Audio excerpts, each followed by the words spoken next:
Evet, öncelikle 28-29 Mayıs'ta Ahmet'te gerçekleştireceğimiz Kürt Kadın Parlamenterler Konferansı büyük bir emekle ortaya çıktı. Aslında uzun zamandır tartıştığımız ve siyasette, politikada kadınların ortak nasıl hareket etmesi gerektiği, ne ihtiyaç olduğu açığa çıktı. Bu açığa çıkan ihtiyacı karşılamak amacıyla biz hem siyasi açıdan hem de kadın mücadelesi açısından Ahmet'te Kürt kadın parlamenterler nerede olursa olsunlar bir araya gelerek aslında ortak politikalarımızı tartışmak, kadına yönelik mücadelemizi açığa çıkaracak ortak bir birlikteliği hayata geçirmek üzere böyle bir konferansa ihtiyaç duyduk.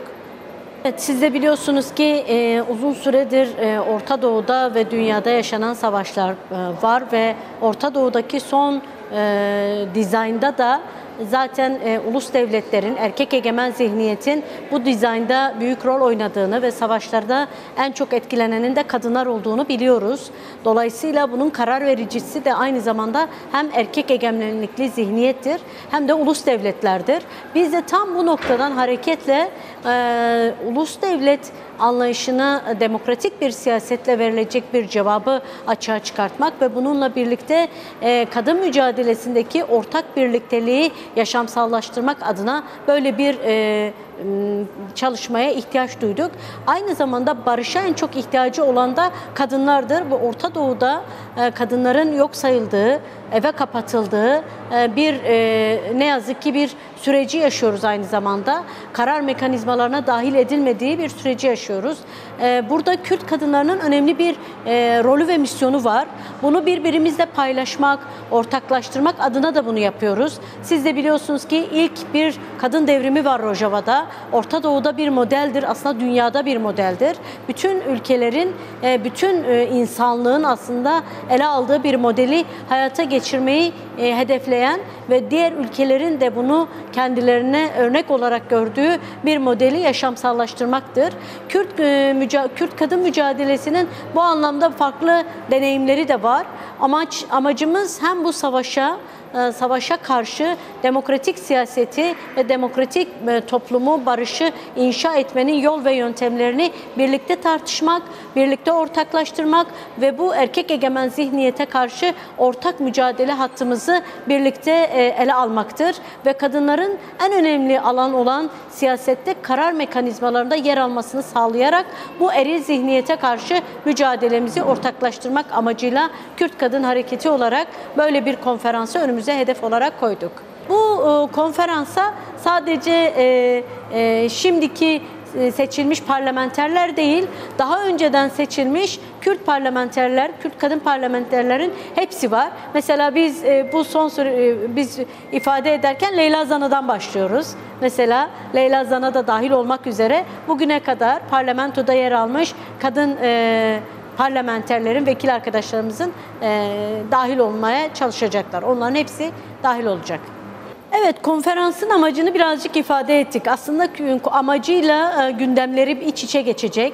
Bu konferans kendi içinde Kürt kadınlarının kendi içinde ortak bir deneyim paylaşımı ve ortak bir mücadele hattını belirleyecek.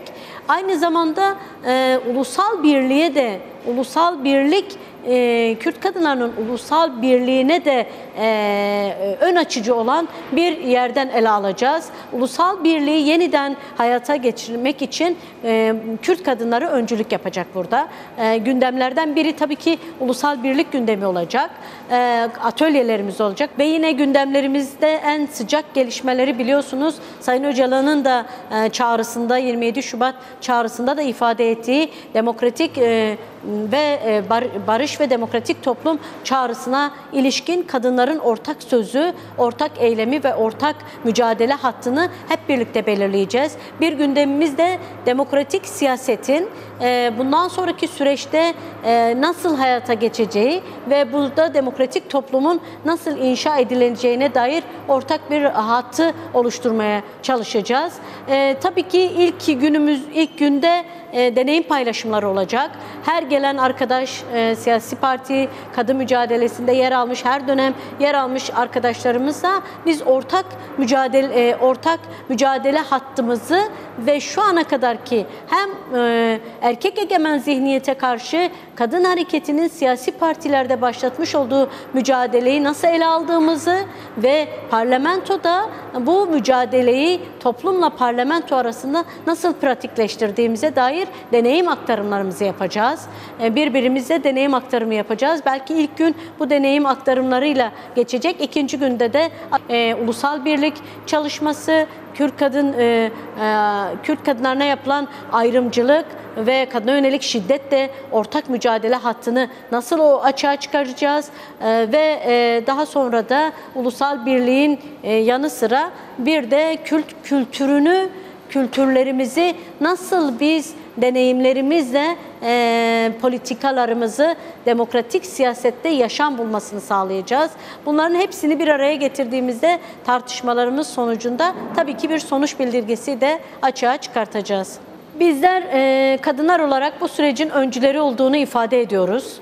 Kürt kadınları tüm dünya kadınlarıyla birlikte şu ana kadarki kazanımlarımızın birbirimizle nasıl ortak bir paydada politikaya dönüştürebileceğimizi ve bundan sonra ortak bir mücadele hattımızı nasıl öreceğimizi sonuç olarak açığa çıkartacağız.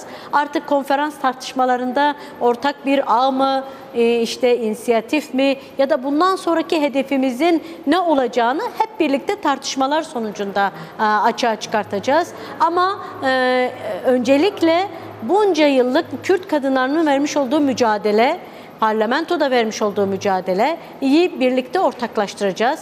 Biliyorsunuz ki siyaset hep erkek egemen zihniyetle organize edilmiş ve kadının yok sayılarak siyasetten uzaklaştıran bir mekanizmayla hayata geçirilen bir süreci yaşadık biz bu dönemde. Ve biz geçmişten bugüne kadar kadınların